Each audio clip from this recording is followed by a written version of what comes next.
Fala mergulhador, beleza? Nesse vídeo você vai conhecer o nível máximo de maturidade de uma REST API. É o nível conhecido como a glória do REST. Poucas pessoas conhecem completamente esse nível, então por isso esse vídeo é muito importante para você. Você vai conhecer o que é HTTPS ou Hypermedia, por que isso é importante, se você é obrigado a usar, se não é, e muito mais. Mas antes de mergulhar nesse assunto, se inscreve no nosso canal, curte o vídeo, compartilha com seus amigos, isso ajuda a gente demais.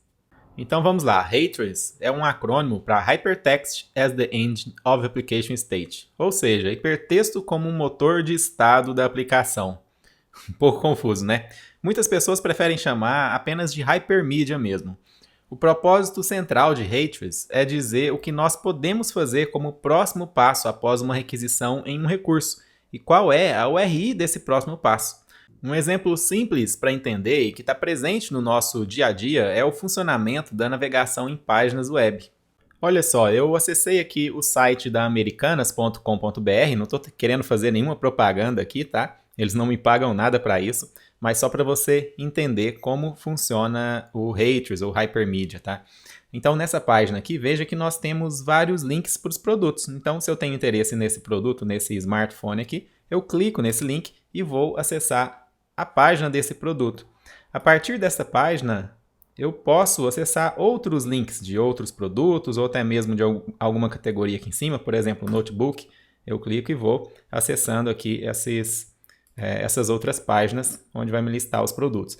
Veja que para acessar esse site, eu precisei conhecer qual que é o endereço de um ponto de entrada desse site, que é o americanas.com.br. Então, digitando aqui apenas americanas.com.br, eu já consigo acessar a home desse site. A partir dessa home, eu vou caminhando, né, navegando através dos links que eu vou recebendo como um retorno. Eu sou o cliente, né, nesse caso aqui, eu sou o cliente desse site. O site me manda esses dados a partir de um documento HTML e eu vou navegando, certo? E HTML é uma linguagem de hypermedia. Por que eu falo que é uma linguagem de hypermedia? Porque nessa página nós temos links para diferentes recursos, né, para diferentes páginas. Tente inspecionar aqui. Ó, vou pegar aqui esse celular aqui, eu vou inspecionar aqui no Chrome. Aqui não é um vídeo sobre HTML, tá? Mas é para você entender. E daqui a pouco a gente chega na API, tá? Então eu inspecionei aqui, veja que a gente tem aqui um link para esse produto, ó, tá vendo? Esse ahref tem um link aqui com a URL. O que eu quero que você note aqui é que para navegar no site da Americanas, nos diferentes produtos, em qualquer outro site na verdade, né, a gente não precisa conhecer os links, a gente simplesmente clica nesses links. Se esse produto um dia ele não está mais disponível no site da Americanas, por algum motivo ele não está mais no estoque, enfim, eles simplesmente podem não retornar esse produto para mim. E eu não vou navegar nesse produto, claro, porque eu não estou vendo ele aqui, então não tenho possibilidade de acessar esse link, já que eu não estou vendo o link aqui visualmente na página. Então isso é muito importante você entender, porque daqui a pouco a gente vai falar de API, e isso também reflete da mesma forma na nossa API, quando a nossa API está usando HTTPS. Então, resumindo aqui, o usuário pode facilmente ver qual é o próximo passo, né, e clicar nos links, ou seja, o código que o servidor enviou para o cliente, no caso aqui eu sou o cliente desse site, como eu já falei, esse código guia o usuário, né, na utilização do site, porque se tiver o link, o usuário pode acessar aquele link. Se não tiver, ele nem vai saber que aquilo ali existe, porque realmente talvez não exista mesmo, então não existe aquele fluxo ali nessa navegação. Tá vendo que isso vira uma espécie de teia, onde nós temos recursos interligando uns com os outros? É exatamente por isso que a web tem esse nome. Em inglês, web significa teia, né? Tenta imaginar uma navegação em páginas de um e-commerce, como Americanas ou qualquer outro, onde as páginas não possuem links entre elas. Então, eu acesso a home aqui e não tem link para outros produtos. Seria bem difícil fazer essa navegação, né? Você teria que conhecer as URLs exatamente dos produtos que você quer acessar. Você teria que conhecer a sequência lógica de navegação nesse site para efetuar uma compra, né? Você acessa o produto, adiciona no carrinho, depois faz o pagamento. Você teria que conhecer as URLs de todas essas etapas e a sequência que você teria que acessar. Seria impossível? Não, mas teria que ter uma documentação para acessar esse site, né? Ficaria muito complicado, porque você tem que acessar exatamente aquelas URLs, né? Mas felizmente esse problema não existe, graças a quê? Graças aos links que existem entre os recursos, entre as páginas. E a gente chama isso de hypermedia. Mas como que isso se encaixa em REST APIs, né? A ideia de hypermedia ou H-Trace aplicado em REST APIs é justamente ajudar os consumidores da API a descobrirem as funcionalidades e o fluxo de navegação. Então, vamos imaginar, não só imaginar, mas vamos testar aqui uma API que eu tenho, uma pequena API que eu tenho já rodando aqui na minha máquina, e a gente não conhece as URLs de cada recurso, a gente só conhece o ponto de entrada dessa API, que é o localhost 2.80.80, que é a porta que está rodando aqui na minha máquina. Só conhece o endereço dela, vamos dizer, da home, né, do ponto de entrada dessa API. Eu dou um get aqui, veja que eu recebo como retorno alguns links. Os links aqui, um link de ordens de serviço e um link de clientes. Então, a partir disso aqui, eu já sei que nessa API eu tenho um recurso de coleção de ordens de serviço e eu tenho um recurso de clientes. Eu vou clicar aqui em ordens de serviço, vou dar um get. E agora eu estou vendo aqui a lista das ordens de serviço que tem no banco de dados nesse back-end, né, nessa API.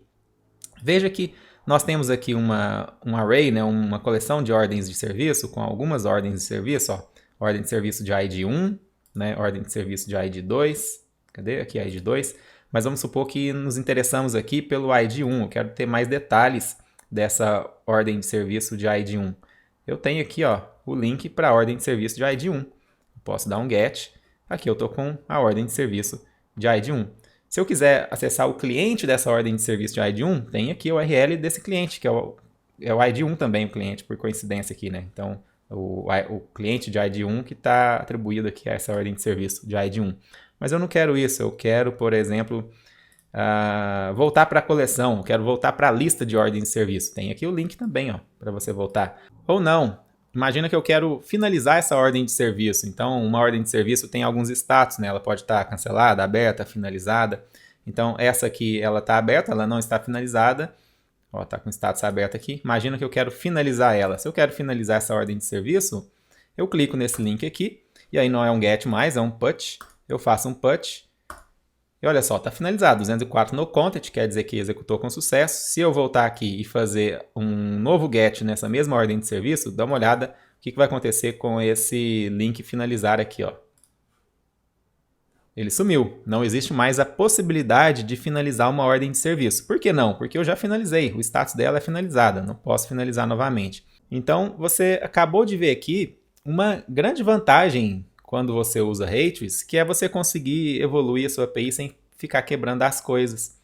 Porque se você tem uma operação de finalização de ordem de serviço hoje e no futuro resolve remover essa operação, ou seja, não pode mais finalizar uma ordem de serviço, é só você não adicionar o link dessa finalização. Ou você está removendo a funcionalidade, ou talvez, de acordo com a regra de negócio, por exemplo, uma ordem de serviço que tem um determinado status realmente não pode ser finalizado naquele estado que a ordem de serviço está no momento, você simplesmente não retorna o link. E ao não retornar o link, quem está usando essa API vai respeitar e não vai seguir esse link, justamente porque ele nem existe, né? Então, olha só, eu sei que eu não tenho o link finalizar aqui, então eu não vou fazer nada em relação à finalização. Eu sei que não pode ser finalizado. Então isso é bem legal, né? É igual uma página na web, é só remover o link, né? Se eu estou acessando um site da Americanas.com e um produto saiu de linha, enfim, saiu de estoque, alguma coisa assim, foi inativado lá no banco de dados deles, simplesmente aquele produto, o link dele não vai ser exibido na página, e se não sendo exibido, os usuários nem vão clicar, porque não existe realmente aquele link, né? Então, na API é a mesma coisa, remove o link e pronto. Os consumidores da API não vão mais chamar essa operação porque esse link não existe. E o mais legal disso é que os consumidores da API não precisam implementar regras de negócio para saber, por exemplo, se algo pode ser feito ou não, né? Então, é só seguir os links existentes, e se não tiver o link é porque não pode fazer determinada ação. Isso é muito importante, porque quando você não usa H-Trace, você acaba duplicando ou até não só duplicando, triplicando, quadruplicando, enfim, isso continua dependendo de quantos clientes você tem. Então, se você tem uma API e a sua API tem regras de negócio, mas você tem muitos clientes implementando regras de negócio, quando pode, quando não pode se fazer alguma determinada coisa, quando você precisa alterar uma regra de negócio, você tem que pensar que não é só alterar no back-end, você tem que pensar que todos os clientes da sua API precisam conhecer essa modificação que você está fazendo na regra de negócio. Então, complica muito mais e é muito mais fácil você quebrar, né? Quando a gente fala quebrar, é deixar de os seus clientes sem funcionamento por um período, né? Agora, quando você usa Ratrix, desde que os clientes da API usem corretamente, né, sejam implementados corretamente, eu quero dizer com isso o quê? Quero dizer com isso que os clientes eles devem respeitar os links que existem nos recursos, né? Desde que os clientes sejam implementados corretamente, eles não precisam levar regras de negócio para lá. Então, por exemplo, se a gente tem um front-end, uma aplicação de front-end usando essa API aqui, e tem um botão, imagina que essa aplicação de front-end tem um botão finalizar ordem de serviço. Quando é que esse botão lá no front-end vai ser renderizado, vai ser exibido para o usuário? Ele só vai ser exibido para o usuário quando tiver aqui o link finalizar. Nesse caso aqui não tem, né? Então o botão ficaria, por exemplo, desabilitado ou nem seria renderizado. Agora, se tiver o link finalizar aqui, como tinha antes, aí sim, né? Vamos ver se o 2 aqui tem, ó, o ordem de serviço 2. Nesse caso também não tem, deixa eu ver o 3, porque também já está finalizado. Essa aqui está cancelada, também não tem. Não sei se tem ordem de serviço 4, vamos ver. Ordem de serviço 4 não tem. Bom, mas enfim, você viu que quando uma ordem de serviço pode ser finalizada, tem um link aqui. Se tem um link aqui, imaginando uma aplicação front-end, ela poderia exibir um botão para finalizar. Caso não tenha o link, ela não exibe ou bloqueia esse botão. E aí, se um dia a regra de negócio para finalizar uma ordem de serviço mudar, o desenvolvedor da API vai fazer essa alteração no código do back-end e pronto. Todos os clientes da API já vão estar atualizados automaticamente porque o cliente não tem mais, o cliente, né, o consumidor da API, não tem mais conhecimento sobre essa regra de negócio. Ela apenas segue o link. Tem o link, é porque pode seguir. Não tem o link, não pode. Mas, de novo, claro, para isso funcionar, os consumidores da API eles têm que seguir esses links, respeitar esses links, né? E nunca programar com URLs fixas, né? Outra vantagem é que o consumidor da API não fica acoplado com a URL do recurso no back-end. Por exemplo, imagina que por algum motivo a gente queira alterar a URL do recurso de ordem de serviço, que é aqui /ordem serviço, né? Imagina que a gente quer alterar apenas para /serviços. Por algum motivo, a gente quer alterar para serviço. Não vou fazer essa alteração, aqui não funciona, tá? Mas imagina que a gente está alterando de ordem de serviço para serviços apenas. Talvez foi implementado com um nome errado, ou talvez você esteja mudando a nomenclatura mesmo, ou qualquer outro motivo, tá? Se você não estiver usando o Ratrix, você vai quebrar todos os seus clientes da API, porque eles estão fazendo chamadas em /ordem serviço. Isso está fixo no código-fonte deles, está hard-coded, né? Agora, se você usa Ratrix, você não precisa se preocupar com isso, desde que os clientes da API estejam usando da forma correta, claro, né? Sempre seguindo os links a partir do ponto de entrada, que é o que a gente chama de Root Entry Point, que é esse aqui, ó. Então, por exemplo, se a gente muda, o desenvolvedor da API decide mudar essa URL aqui no Root Entry Point, que é a home da API, vamos dizer assim, né? Onde começa tudo, vai alterar aqui, ó. Vai alterar esse aqui para /serviços apenas. E aí, os clientes vão conseguir seguir isso aqui normalmente. Da mesma forma, quando a gente está navegando num site, né? Se a gente está navegando num site e tem um site de notícias, por exemplo, e a gente clica nessa notícia, a gente consegue acessar ela. Se daqui 10 minutos o editor da notícia muda o título da notícia e a URL dessa notícia, por algum motivo, algum erro de digitação, alguma coisa assim, e mudou a URL, por exemplo. Se a gente acessar essa notícia a partir da home de novo, a gente vai lá na home do site e busca a notícia, a gente clica, vai funcionar, certo? Então, da mesma forma, não interfere em nada para o consumidor final, desde que ele siga os links. E uma pergunta muito comum é se Ratres é obrigatório ou não. Você precisa ter Ratres, você precisa ter Hypermedia nas suas APIs para ser considerado uma REST API? Bom, teoricamente, uma API só pode ser considerada RESTful se implementar Ratres. Roy Fielding, né, que criou o REST, e os puristas, a gente chama de puristas, né, que são as pessoas que seguem na linha, à risca mesmo, as constraints do REST, eles só consideram que uma API é REST se implementar Ratres.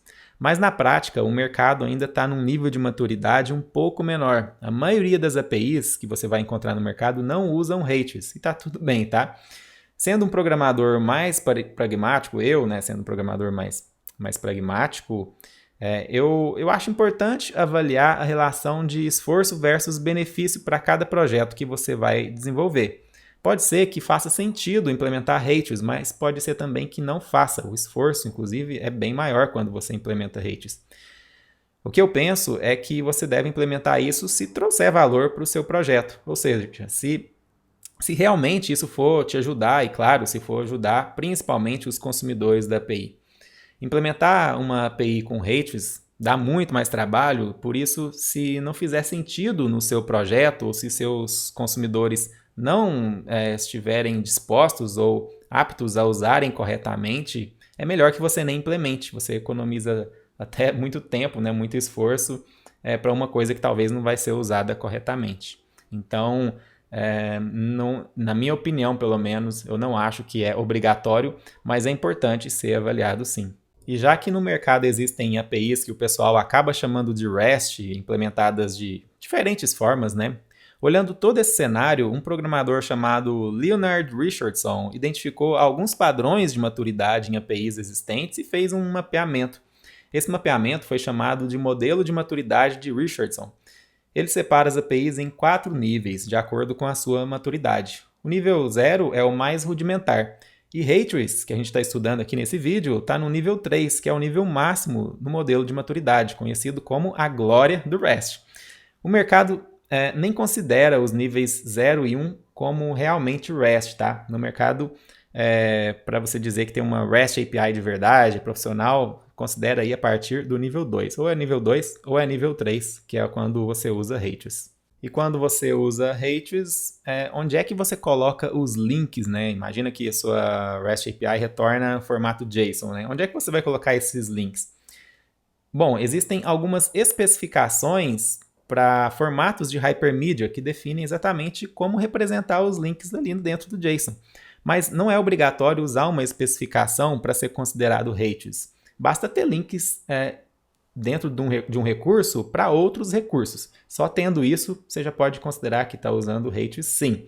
Mas existem especificações para você não ter que reinventar a roda, criar o seu próprio formato, que pode também, não tem problema, mas existem especificações para padronizar, né, o uso disso no mercado, tá?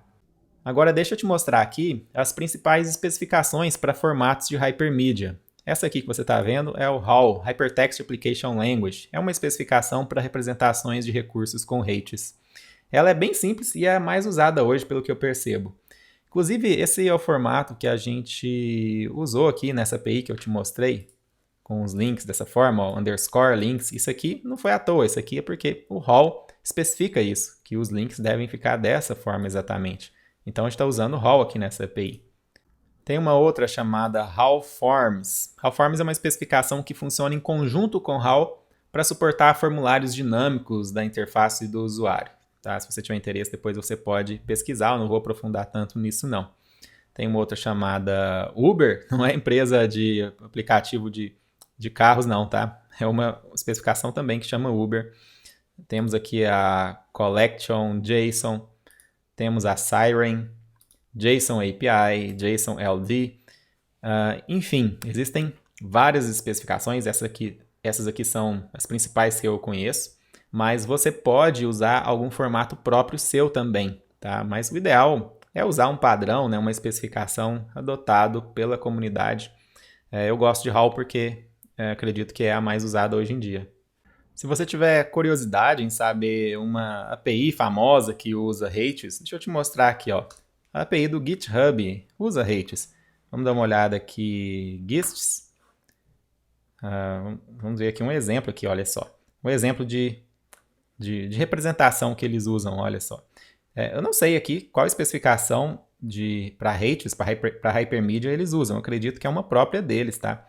Então, mas veja que o importante aqui é que quando eles retornam aqui uma representação de um recurso, no caso aqui GISTs, veja que temos várias URLs, ó, a URL do próprio GISTs, de fork, de várias coisas, tá vendo? Então, a partir disso aqui, a gente pode navegar para vários outros recursos, executar várias ações, enfim, eles estão realmente usando Hypermedia, mas, como eu disse, aparentemente aqui, com uma forma de representar esses links própria deles, sem usar uma especificação, por algum motivo que eu desconheço, tá?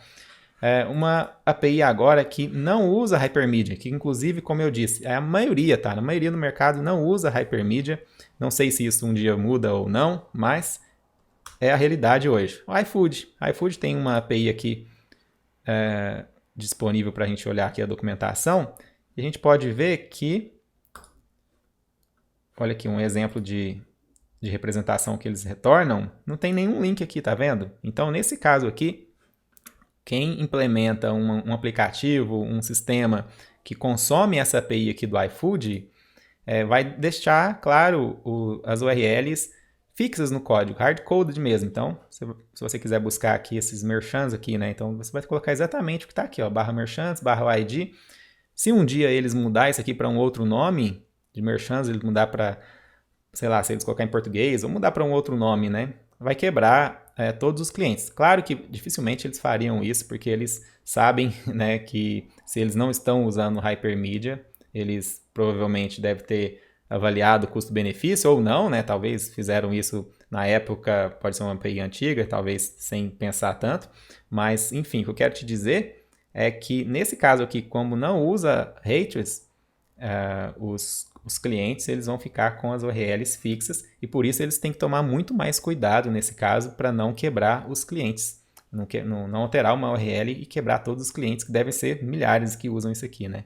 Beleza, e como que você implementa isso? Bom, nesse vídeo eu não vou explicar aqui a parte de implementação. Se você tiver interesse, inclusive, deixa um comentário aqui se você quiser aprender a implementar isso com Spring, que é o nosso foco aqui na AlgaWorks, né?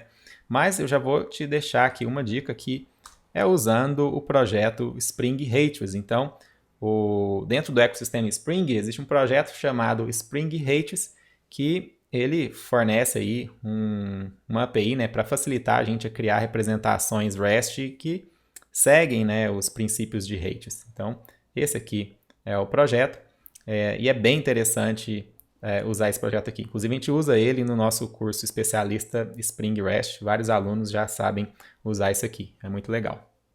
E aproveitando que a gente está falando de REST, eu quero te convidar para participar do nosso curso online gratuito, Mergulho Spring REST. Vou deixar o link aqui na descrição, clica aí e vê se já tem uma data para início desse curso. Ele acontece algumas vezes no ano, tá? E também, um outro convite é para você conhecer o nosso curso online e imersivo Especialista Spring REST. Esse já é um curso pago, onde você entra e sai do zero até o nível especialista. É um curso muito reconhecido pelo mercado, tá? Inclusive, eu estou usando a camiseta desse curso aqui, ó.